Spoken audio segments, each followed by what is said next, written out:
Mga mga kapuso, sa bubong po ng isa nilang target na bahay, nasukol ang leader umano ng mga notorious na akyat bahay. Diyan po yan sa Novaliches sa Quezon City. Nahuli rin po ang isa pa niyang kasabwat, pati na ang 2 menor de edad na lookout naman ng grupo. Narito po ang unang balita ni Cesar Apolinario.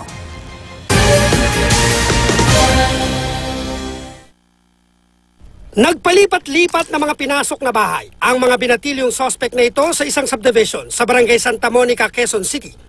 Pero sa huling inakyat bahay nila, nabuking sila ng mga residente kaya agad tumawag ng mga pulis. Ang pulis na ito, nahirapang lumakad sa mataas at matarik na bubong.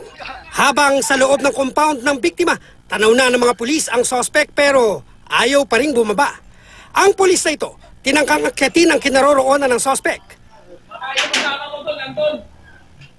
Dahil na corner na ng mga pulis, naaresto rin sa wakas ang 20 taong gulang na suspect.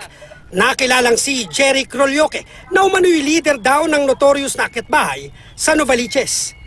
Bukod kay Crolyoque, arestado rin ang 19 na taong gulang na kasabwat niyang si Armand Reponte. Pati na ang 2 menor de edad na lookout umano ng grupo tuwing may operasyon. Bukod sa 2 kutsilyo, na-recover din ang ninakaw umano nilang rice cooker sa pinasok na bahay. Bagaman nahuli kam, itinanggi nilang sila ang may pakana ng pagnanakaw. Yung pangakat mo na bahay, minsan po, nagawa ko na po yan. Pero ngayon yung dito, Hindi kayo mabubuhay sa pera. Hindi po totoo yun, sir. Hindi po totoo yan, pinagbibintangan lang po ako.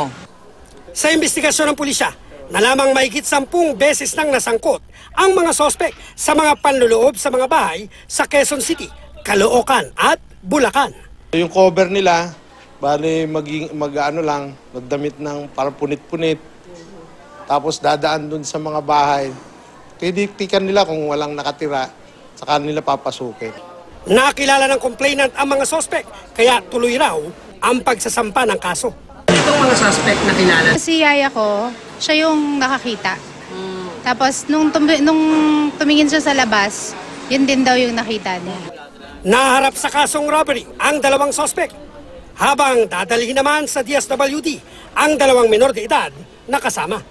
Para sa unang balita, Cesar Apolinario reporting.